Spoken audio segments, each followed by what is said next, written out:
Um homem comum, uma criança impossível, e um segredo que ninguém imaginava. Quando Marcos aceitou cuidar da filha rebelde de um bilionário, por apenas uma semana, ele não fazia ideia de que aquela garotinha mimada iria mudar sua vida para sempre. Enquanto babás profissionais desistiam em horas, psicólogos renomados falhavam miseravelmente, e até a própria família do bilionário não conseguia controlar Isabela.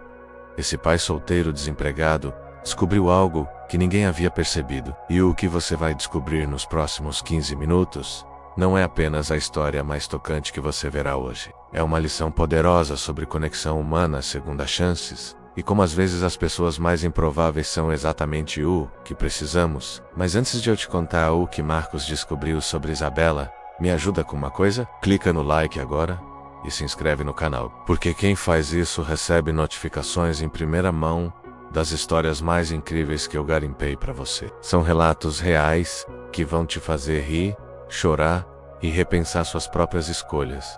E essa história aqui, ela vai te surpreender a cada minuto. Então fica comigo até o final, porque a reviravolta vai te deixar sem palavras. Marcos tinha 35 anos e sua vida estava desmoronando. Pai solteiro, recém-desempregado após a falência repentina da empresa, onde havia trabalhado por 8 anos. Ele acordava todas as manhãs às 5h30, com um aperto no peito que não passava. A pilha de contas atrasadas sobre a mesa da cozinha crescia a cada semana. Luz, água, condomínio, escola de Miguel, tudo atrasado. Tudo se acumulando como uma avalanche silenciosa prestes a soterrar o que restava de sua dignidade. Mas o pior não eram as dívidas. O pior era olhar nos olhos do filho de 8 anos e fingir que estava tudo bem, que o despejo iminente do apartamento era apenas um mal-entendido burocrático, que a geladeira quase vazia era porque papai estava fazendo uma dieta especial. Miguel era esperto demais para acreditar completamente, mas generoso o suficiente para fingir que acreditava. E isso partia o coração de Marcos ainda mais. 3 anos antes, Julia havia saído pela porta com uma mala pequena e uma despedida fria. Não houve gritos, não houve drama digno de novela. Apenas não aguento mais essa vida dito em tom monocórdio, como quem comenta sobre o tempo. Ela deixou Marcos devastado, Miguel confuso e uma conta bancária zerada. Nos primeiros meses, Marcos se afogou em desespero silencioso, mas Miguel precisava dele. E essa necessidade se tornou sua âncora, seu propósito, sua razão para levantar da cama mesmo quando tudo parecia perdido. Com o tempo, Marcos desenvolveu uma paciência quase sobre-humana, uma criatividade nascida da escassez, uma resiliência forjada na dor diária de reconstruir uma vida do zero. Foi exatamente nesse momento de desespero que o telefone de Marcos tocou, com uma proposta que mudaria tudo. Do outro lado da linha estava Ricardo Almeida, um nome que Marcos havia visto em capas de revistas de negócios nas bancas de jornal. Magnata do setor tecnológico, fortuna estimada em 3 bilhões de reais. Dono de empresas em 12 países, apartamento cobertura que ocupava 2 andares inteiros em um dos edifícios mais exclusivos de São Paulo.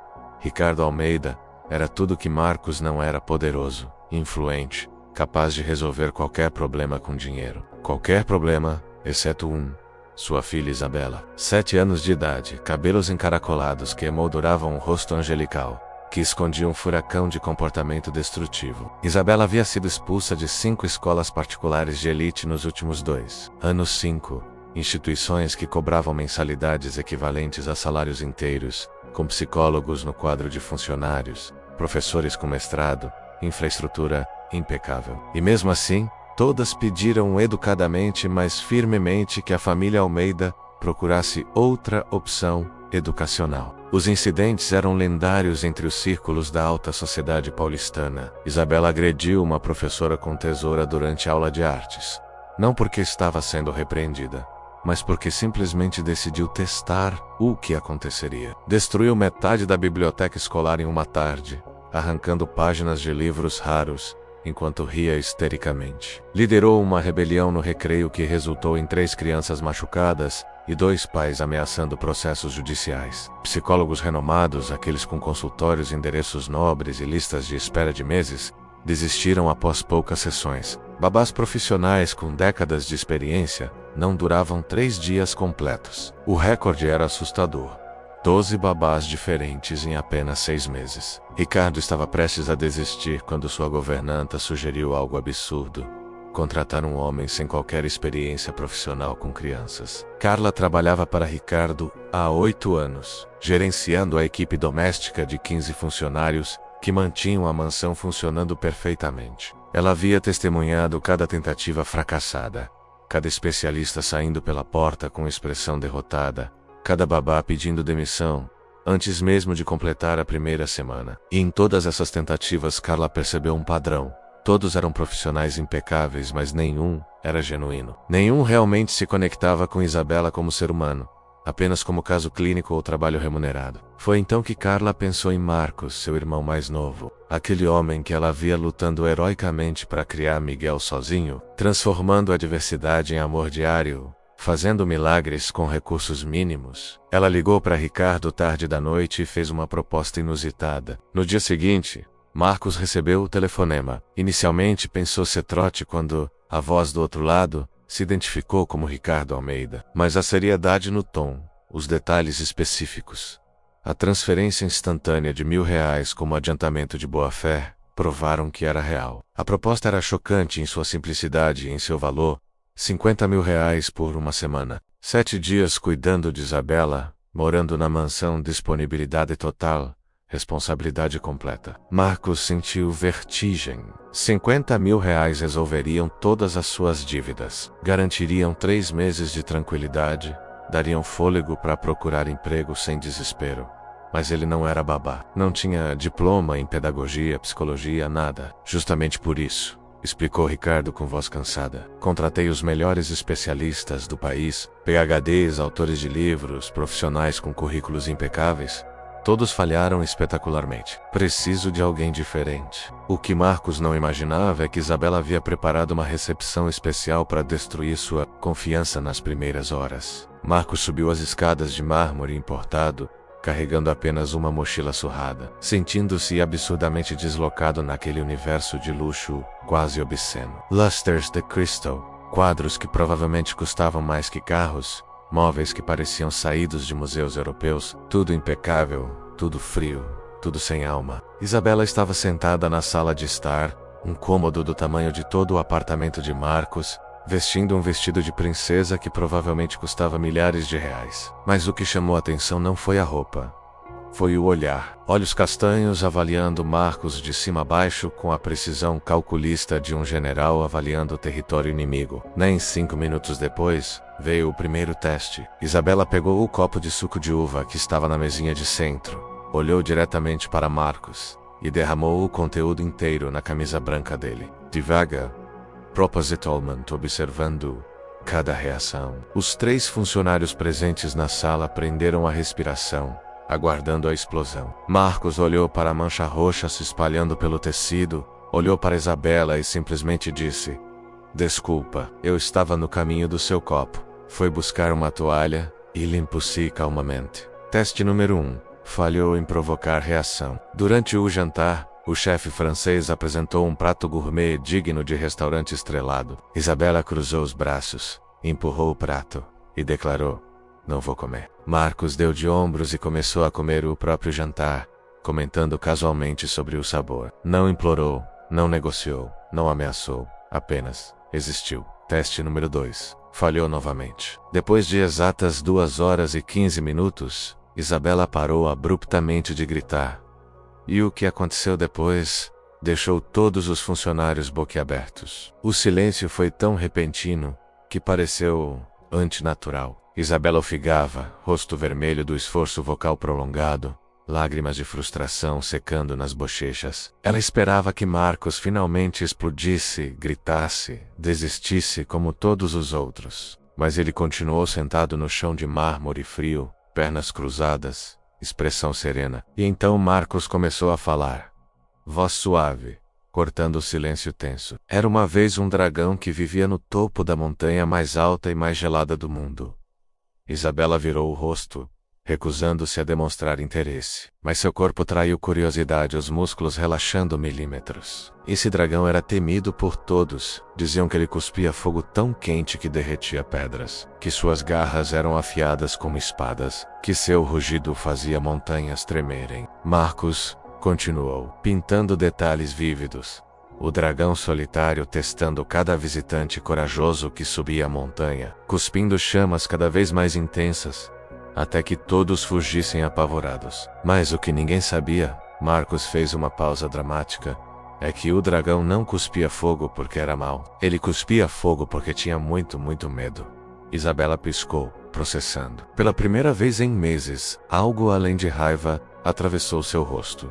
Curiosidade genuína, mesclada com identificação inconsciente. Marcus descreveu como o dragão ficava cada vez mais solitário, como ele observava de longe as vilas onde famílias jantavam juntas, crianças brincavam, pessoas riam, até que um dia apareceu na montanha um viajante diferente. Esse viajante não tinha espada, não tinha armadura, não tinha nada além de. Marcus parou abruptamente, se levantou e escovou a calça. Amanhã te conto o resto, se você quiser. E simplesmente saiu, deixando Isabela paralisada, mente girando. Na manhã seguinte, Isabela fez algo que nenhum funcionário jamais havia presenciado. Eram 8 horas da manhã quando Isabela desceu as escadas voluntariamente, algo absolutamente inédito. Normalmente, 2 funcionárias precisavam acordá-la ao meio-dia, após batalhas verbais desgastantes. Mas ali estava ela, descalça, ainda de pijama, cabelo bagunçado, caminhando até a cozinha, onde Marcus preparava café. Ela parou na porta, orgulho batalhando contra a curiosidade. Finalmente, em voz baixa, mas clara: "Você vai contar o resto da história?" Marcus virou-se, sorriso suave. "Claro, mas primeiro vamos fazer cookies juntos." A resistência foi imediata. "Eu não cozinho. Tem um chefe francês que ganhou prêmios internacionais para isso." Marcus pegou uma tigela, começou separando ingredientes. "Seu chefe faz o trabalho dele perfeitamente, não tenho dúvidas. Mas eu não quero fazer algo para você, Isabela. Quero fazer algo com você. Existe diferença." Ela franziu o senho, processando o conceito. Relutantemente, aproximou-se. O processo foi caótico e maravilhoso. Farinha explodiu formando nuvem branca quando Isabela mexeu rápido demais. Ela quebrou 3 ovos antes de conseguir separar a casca de conteúdo. Chocolate derreteu em suas mãos, deixando rastros pegajosos. Marcus não se irritou uma única vez. Apenas orientava com paciência infinita. "Tenta de novo. Você consegue?" Quando Isabela acidentalmente jogou farinha no rosto dele, ela congelou, esperando bronca. Marcus simplesmente riu, uma gargalhada genuína, e jogou um pouquinho de farinha de volta. E então aconteceu. Isabela riu. Não um riso forçado ou sarcástico, mas gargalhada cristalina de criança realmente divertida. O som ecoou pela cozinha como música que há anos não tocava naquela casa. Naquela noite, às 3 da manhã, Isabela fez algo que chocou toda a equipe de segurança da mansão. Os gritos cortaram o silêncio da madrugada às 3h17, captados instantaneamente pelo sistema de som que monitorava todos os cômodos. Mas esses gritos eram diferentes. Não eram berros calculados de birra manipuladora. Eram gritos de terror puro, dor emotional crua, pesadelo violento arrancando uma criança do sono. E pela primeira vez desde que Marcus chegara, Isabela não chamou pela babá noturna de plantão. Entre soluços desesperados que partiam um coração, ela gritou: "Marcus! Marcus! Por favor!" Ele acordou instantaneamente, coração disparado, e correu pelo corredor de mármore ainda em pijama amassado. A porta do quarto de Isabela estava entreaberta, luz noturna projetando sombras suaves. Ele entrou devagar, encontrando-a encolhida no centro da cama king size, perdida entre 15 travesseiros decorativos, que nunca proporcionaram conforto real. "Ei, pequena guerreira!" Marcus sussurrou aproximando-se cuidadosamente. "Tá tudo bem. Estou aqui. Estou aqui." Isabela levantou o rosto molhado de lágrimas e fez algo completamente inesperado. Se jogou nos braços dele com força desesperada de quem está se afogando e finalmente encontrou algo sólido para se agarrar. E chorou. Não foi choro de birra ou manipulação. Foi choro profundo, visceral. Anos de dor comprimida, finalmente encontrando liberação. Marcus a segurou firmemente, uma mão acariciando os cabelos encaracolados, murmurando palavras tranquilizadoras. Levou 15 minutos até os soluços diminuírem o suficiente para ela conseguir falar. Ninguém fica comigo de verdade. A confissão saiu quebrada, entrecortada. Todo mundo sempre vai embora. Minha mãe foi embora e nunca voltou. Marcos sentiu algo se despedaçar dentro do peito. O que Marcos disse a seguir mudou não apenas Isabela, mas também a forma como Ricardo via a própria filha. Marcos não ofereceu platitudes vazias ou promessas impossíveis. Em vez disso, ele compartilhou sua própria vulnerabilidade. Sabe, Isabela, meu filho Miguel também teve que aprender uma coisa muito difícil. A mãe dele, minha esposa, foi embora há 3 anos. Ela simplesmente decidiu que não queria mais nossa vida. Isabela parou de chorar, olhos arregalados. Ninguém nunca havia falado com ela daquela forma, adulto para humano, sem filtros condescendentes. E sabe o que foi mais difícil? Não foi ela ir embora. Foi perceber que amor não garante que as pessoas fiquem. Às vezes as pessoas vão embora por razões que não têm nada a ver com a gente. Ele limpou uma lágrima do rosto dela com o polegar. Você não é o problema, Isabela. Nunca foi. Sua mãe foi embora porque tinha suas próprias batalhas, suas próprias dores, não porque você não era digna de ficar. Nos dias seguintes, a transformação foi tão radical que Ricardo precisou revisar as filmagens de segurança múltiplas vezes para acreditar. Isabela acordava voluntariamente, ajudava a preparar café da manhã, interagia educadamente com funcionários que antes eram alvos de sua hostilidade. A equipe doméstica sussurrava incrédula nos corredores. É realmente a mesma menina? Marcos ensinou técnicas simples, mas poderosas. Quando se sentir frustrada, respire fundo 5 vezes antes de reagir. Quando emoções ficarem grandes demais, use palavras para nomeá-las em voz alta. Quando precisar de espaço, está tudo bem pedir. Sentimentos intensos não são monstros, ele explicava pacientemente. São apenas sentimentos. Eles vêm, ficam pouco e vão embora, como ondas. Isabela começou a pintar suas emoções em telas, cores vibrantes, expressando o que palavras ainda lutavam para capturar. 6 meses depois, a mansão estava irreconhecível. O dia 7 chegou coberto por melancolia palpável, que pairava no ar como neblina. Marcos preparou sua mochila simples enquanto Isabela observava da porta do quarto de hóspedes. Aprendizado recente impedindo birra, mas incapaz de mascarar tristeza óbvia nos olhos. Ela segurava contra o peito o quadro que havia pintado durante 3 dias. Marcos, Miguel e ela mesma no jardim, título escrito em letras caprichadas no canto inferior. Minha primeira família de verdade. Isso é para você. Ela estendeu a tela, emoldurada com moldura simples que ela mesma escolhera. Para você não me esquecer, mesmo quando estiver longe. Marcos Adjorrus, na altura dela, voz embargada por emoção genuína. Impossível esquecer você, pequena guerreira. Você me ensinou tanto quanto eu te ensinei, me mostrou que coragem não é não ter medo, é sentir medo e continuar tentando mesmo assim. Ricardo apareceu segurando envelope creme com 50 mil reais prometidos. Aperto de mão formal, mas o bilionário evitava o olhar de Marcos.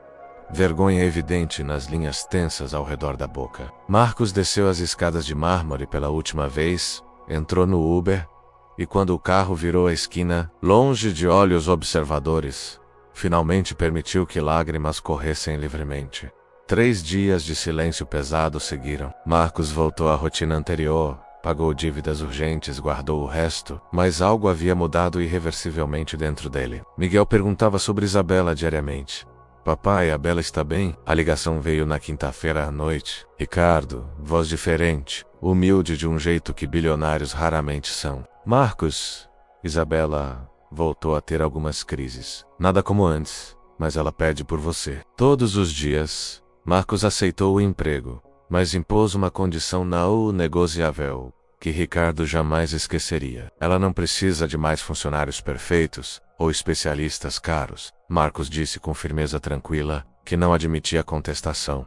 Ela precisa do pai dela, do homem que a criou, que deveria reclamar melhor que qualquer estranho. Você precisa estar presente, Ricardo, não apenas fisicamente na mesma casa, mas emocionalmente disponível. Ricardo engoliu seco, o diagnóstico doendo, precisamente porque era verdadeiro. Após a morte da esposa, ele havia se enterrado no trabalho, construindo império, enquanto a filha construía muros. Nos 6 meses que se seguiram, A mansão se transformou em algo que nunca havia sido: um lar. Isabela retornou para a escola nova, desta vez fazendo 3 melhores amigas que vinham para dormir aos finais de semana. A professora relatava comportamento não apenas adequado, mas empático. Isabela frequentemente ajudava colegas com dificuldades. Ricardo reduziu drasticamente sua jornada de trabalho, delegando responsabilidades que sempre insistira em controlar pessoalmente. Jantava com Isabela todas as noites, participava de eventos escolares, aprendeu a tranças cabelo encaracolado através de tutoriais no YouTube. Marcos e Miguel se tornaram parte da família estendida. Finais de semana repletos de risadas, viagens ocasionais, vínculos profundos tecidos através de presença consistente. A mansão, antes museu frio de riqueza, agora ecoava com vida verdadeira. Bagunça criativa de projetos de arte, música alta durante danças improvisadas, conversas honestas sobre sentimentos difíceis. A solução nunca foi método sofisticado, terapia cara ou controle rígido. Foi presença humana autêntica. Isabela nunca foi criança impossível. Era criança ferida, testando repetidamente se alguém, qualquer pessoa, amaria o suficiente para ficar mesmo quando difícil. Marcos não tinha diplomas emoldurados ou credenciais impressionantes, mas tinha experiência visceral de dor transformada em compaixão, de abandono, que ensinou o valor de presença. Se essa história tocou algo em você, clica naquele like para mais histórias assim chegarem até você. Se inscreve no canal porque toda semana eu trago relatos reais que vão te fazer acreditar em segundas chances, em conexões improváveis e no poder transformador da empatia genuína. Me conta aqui nos comentários. Você já conheceu alguém que, como Marcos, mudou uma vida simplesmente por escolher ficar presente? Compartilhe a sua história, quero ler, e até o próximo vídeo, onde temos mais uma jornada inesquecível te esperando.